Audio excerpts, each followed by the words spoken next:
A big win at the Capitol for people who want fewer restrictions on guns, but the vote has some Texans feeling betrayed. What we're seeing here today is completely contrary to what was promised. Why they say the governor needs to remember his words after a deadly mass shooting. New work aims to understand what causes women to die during or after pregnancy. The effort at the Capitol to find solutions and save mothers' lives. This is a very sophisticated criminal organization. New concerns about cartels at the border, what we're learning about how they operate. And Texas police officers accused of crimes, leveraging their police licenses to avoid prison time. But that could soon change, how lawmakers are working to increase accountability after our investigation. Hello, and thank you for joining us for State of Texas. I'm Josh Hinkle. Texas peace officers using their badges to avoid prison. 2 years ago, our investigation revealed that since 2015, nearly 300 criminally accused Texas peace officers had made such plea deals in court by giving up their peace officer licenses. Today, that number's grown to nearly 450 officers with no signs of slowing down. But as investigator Jody Barr learned, bills have been introduced at the Capitol that could take away that bargaining power and instead give the state more ability to police its police. Do you know the status on the other drivers? We're extremely serious, man. Life-threatening injuries. El Paso police officer Alan Dieguez never went to jail after this deadly crash in Williamson County in 2016. Police records show Dieguez was running 100 miles an hour when he slammed into the back of Dane Rudder's 18-wheeler.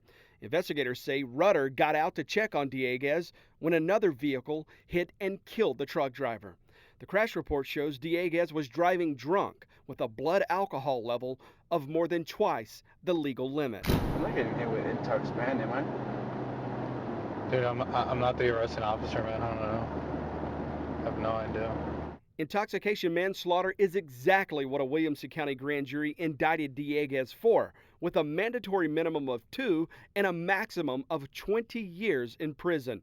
He later pleaded guilty to that felony charge, agreeing to surrender his peace officer license. In return, the prosecutor made a deal: probation and to dismiss other charges in the case. The judge sentenced Dieguez to probation and 120 days in the county jail. 2 years later, he still has not served that sentence. For years, victims across Texas have watched courts approve deals like that. Prosecutors tell us they do this to get officers who shouldn't be policing off the streets. They point to Texas law, where it takes a conviction on a felony or a high-level misdemeanor before the state can permanently revoke a peace officer's license.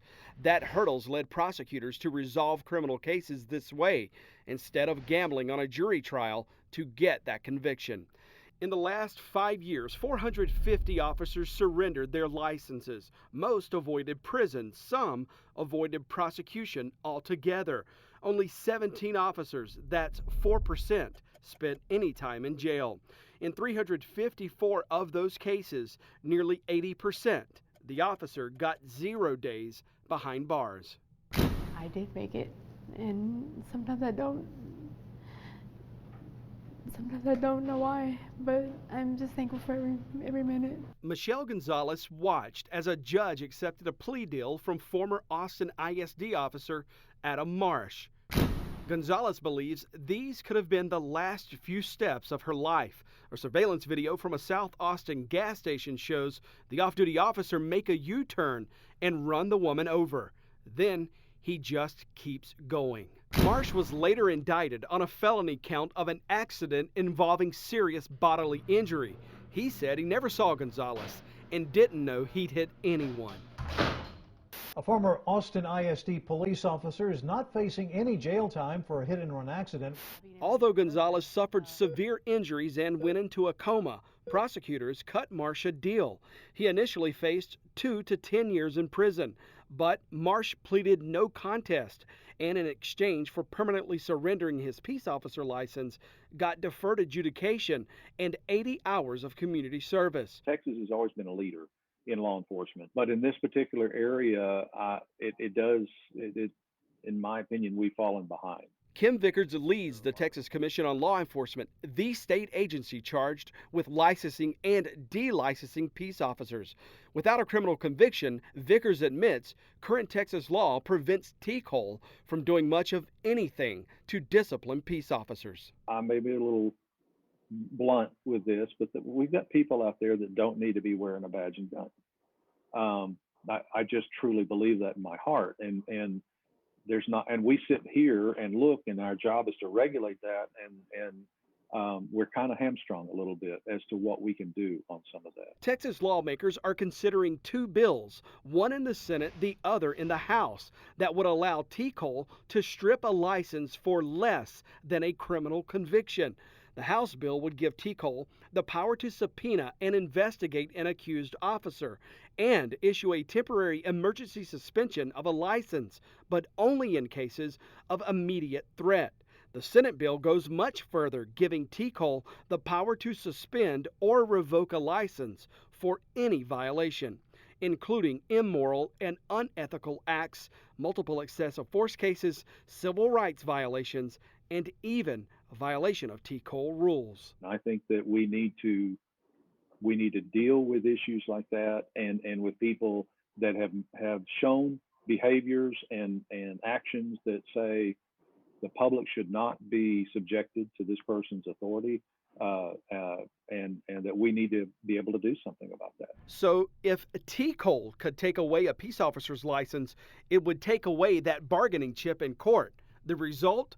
Officers could face the same punishment as any other person convicted of the same crimes. As long as it contains due process, count us in. Kevin Lawrence heads the Texas Municipal Police Association, which represents 30,000 peace officers across the state. Although Lawrence agrees with the bills, he says they still don't lay out the process for an accused officer to defend himself. The whole concept of should the state have the authority to revoke or suspend somebody's license to practice law, somebody's license to practice medicine, somebody's license to be a peace officer, somebody's certificate to be a teacher. Yeah, there should be a process. The House bill is headed to the floor for a full vote, and the Senate bill is still sitting in committee awaiting a hearing. We'll keep following up. But here's a look at what this legislation could do in Texas. In the past 5 years, nearly 450 Texas peace officers have permanently surrendered their licenses. During that same time, Georgia's version of T-Cole revoked more than 3,600 licenses. Georgia can do that because, unlike Texas, Georgia's regulatory agency can take action for far less than a criminal conviction. For instance, when an officer is terminated, resigns in lieu of termination, or even gets demoted. Again, in Texas, T-Cole does not currently have that authority. I'm Jody Barr. Back to you. Thanks, Jody. Online now, check out our original investigation, Bargaining the Badge, and the case files we created for some of these officers making plea deals. You can find a link in this story in the Texas Politics section of this station's website. A big win at the Capitol for people who want fewer restrictions on guns. If the federal government says that you can own that gun, you should be able to carry that gun. But the vote left some Texans frustrated, why they say the governor is breaking a promise he made after a deadly mass shooting. Texas women dying during or after pregnancy. The effort at the Capitol to find solutions and save mothers' lives. Children literally being dropped over the border. How new images are highlighting concerns about the role of the cartels in the crisis.